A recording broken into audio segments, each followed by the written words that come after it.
Alan and I have been working on this topic for several years, this topic of treatment response variability, but we do also channel the work of the superb statistician Stephen Sen, and I'd recommend anyone to really follow Stephen on Twitter and read all his work on this topic.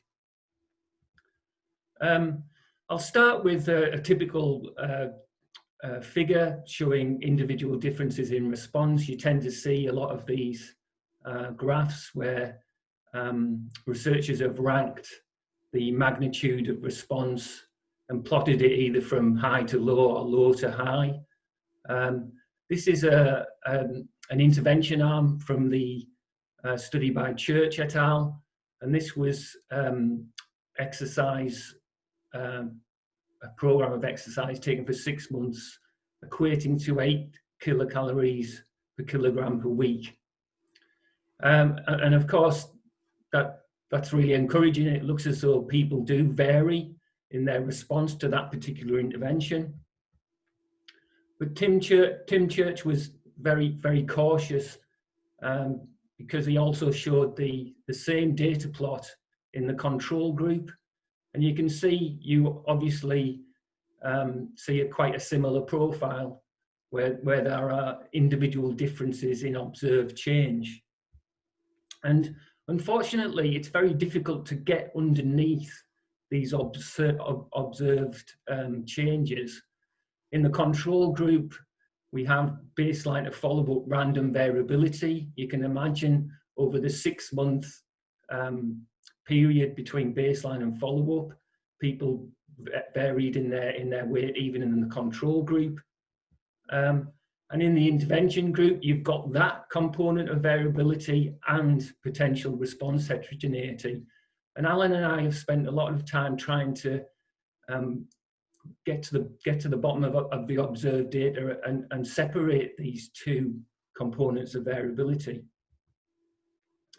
Those of you who do crossover trials will know that these help in terms of statistical power, and they're very, very useful for looking at acute responses. For example, appetite hormones. And here you have, again, a typical sort of observed data plot where you've got the control data and the intervention trial or condition data, which might have been 30 minutes of exercise. And you can plot the kind of difference on a person-by-person basis.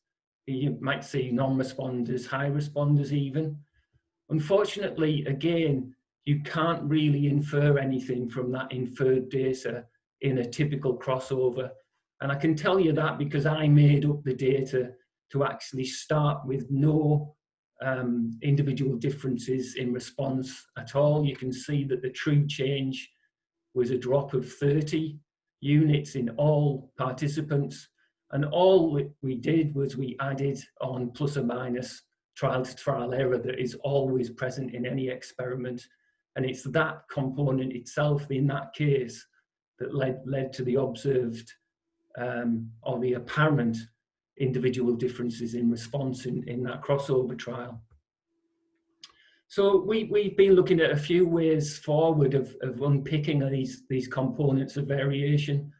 You can look at meta-analyses and trial level comparisons of the change variance between the study arms in a parallel arm study. Replicated crossover trials can help, and N of 1 trials are kind of subdivision of those types of trials. And also we are interested in predictors of response and how you go about analyzing whether a certain baseline predictor is associated with the magnitude of response of an individual. So just to whiz through these, I can go very quickly through this one because Ella Smith in the research showcase later on after lunch is going to show an example of a meta-analytical comparison of change variances to look at whether there were individual differences in body mass responses between two types of diet.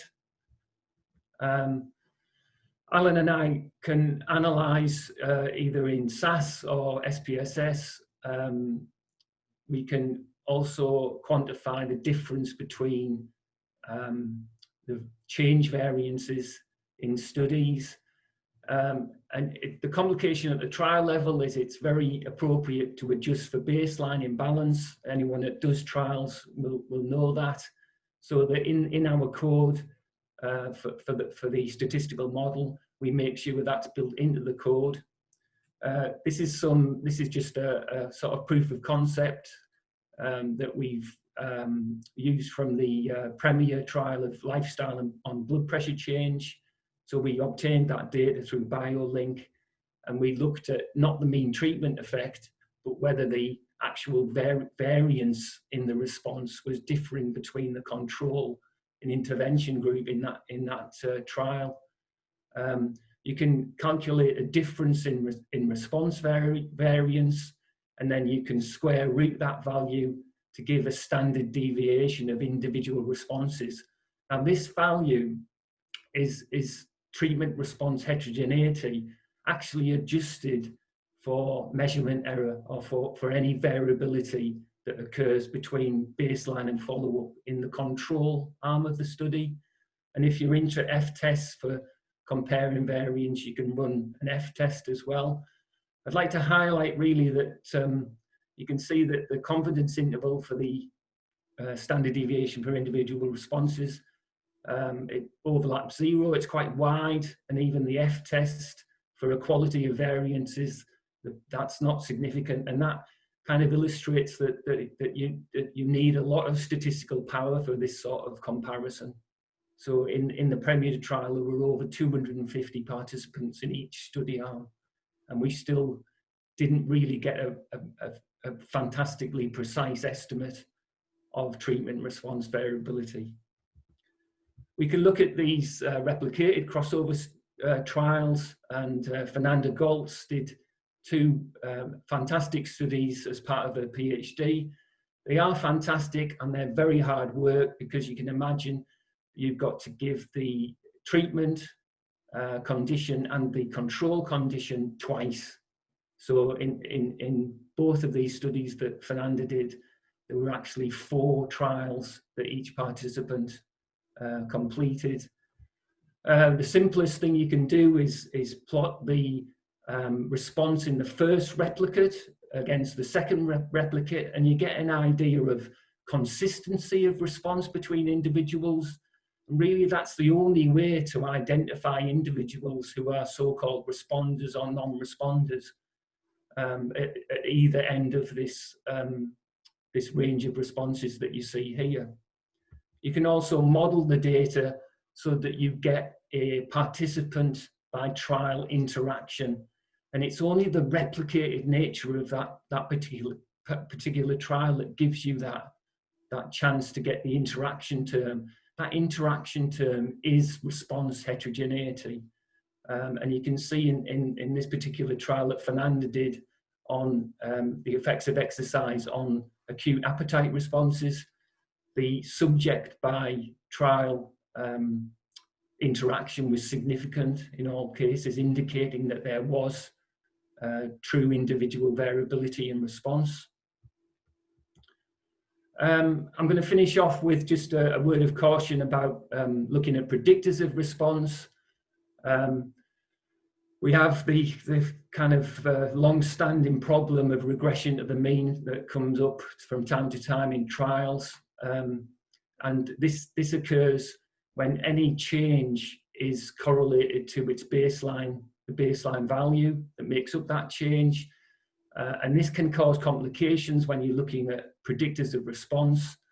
It could be the baseline value itself, or it could be another predictor that happens to be correlated to baseline. And I guess that's really important in this area, that you need to separate out individual differences in response from individual differences in baseline risk. And you don't want them sort of blended together in any way. So there's an example of regression to the mean, essentially, because this is control group data where no treatment or intervention was given. So I'll finish off with this, my summary there. Hope I've caught up a bit of time. it's not quite the best looking at the observed data. There's components of variation that lie underneath them. Comparator group data is absolutely vital, and a useful comparison is on the change variances, we believe. To get anywhere close to identify responders and non-responders, a replicated crossover trial is useful, and care should be taken in the design and analysis of predictors of response studies. That's me.